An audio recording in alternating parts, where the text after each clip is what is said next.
Hello guys, আসসালামু আলাইকুম। Welcome to my daily activities. সবাই কেমন আছেন? আমি আলহামদুলিল্লাহ খুবই ভালো আছি। আজকে চলে এসেছি আপনাদের জন্য অ্যানাদার একটি ভিডিও নিয়ে। এটা ছিল ৩০০ ফিটের একটি রাস্তা। আমরা এয়ারপোর্টে যাচ্ছিলাম। যাওয়ার পথে প্রচণ্ড পরিমাণে বৃষ্টি হয়। আর আমার দুলাভাইকে এগিয়ে দেওয়ার জন্য যাচ্ছিলাম। ইনি হচ্ছে আমার দুলাভাই, ইনি আমার আপা। আপা কান্নাকাটি করছিল, খুবই ইমোশনাল হয়ে পড়েছিল।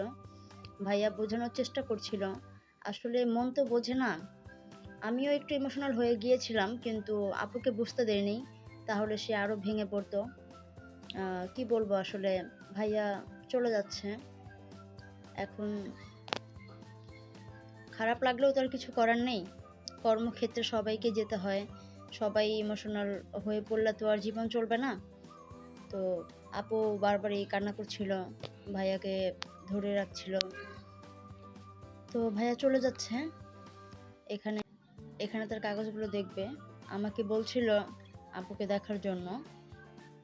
তো এখন ভাইয়া হচ্ছে কাগজগুলো চেক করে ভিতরে চলে যাচ্ছে। বিদায় দিতে যদিও খারাপ লাগে সবার, বিদায় জিনিসটাই খারাপ। এখানে আমি ভাইয়াকে টাটা দিলাম। আর ভাইয়াকে যত দূর দেখা গেছে আমি ততক্ষণে ভিডিও করেছিলাম। আসলে এটা একটা মেমোরি বলা যায়। ক্যামেরায় ক্যাপচার করে রাখলে জিনিসটা মেমোরেবল হয়ে থাকে। মাঝে মাঝে ইচ্ছে হলে দেখা যায়, দেখানো যায়। এটা একটা স্মৃতি। ভাইয়ার চেকিং শেষ হয়ে গেল। এখন পিছনে তাকিয়ে আমাদেরকে দেখছিল। যদিও বুঝতে পারছিলাম তারও মন খারাপ, সে বারবার পিছনে তাকাচ্ছিল, বিদায় দিচ্ছিল। সে ওই পাশ থেকে লাগেজগুলো নিবে। আর এখানে আমরা ওয়েট করছিলাম যে তার বোর্ডিংটা শেষ হয়ে গেলে আমরা বাসায় চলে যাব। এখানে হাজারো হাজারো মানুষ তাদের প্রিয়জনকে বিদায় দিতে এসেছে, আবার কেউ কেউ তাদের প্রিয়জনকে নিতে এসেছে।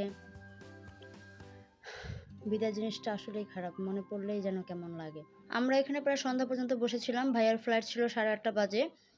তো যাই হোক, আজকের ভিডিও এই পর্যন্তই। সবাই ভালো থাকবেন, সুস্থ থাকবেন, আমাদের জন্য দোয়া করবেন। আমি তো একেবারেই নতুন, পাশে থেকে সাপোর্ট করবেন। আল্লাহ হাফেজ।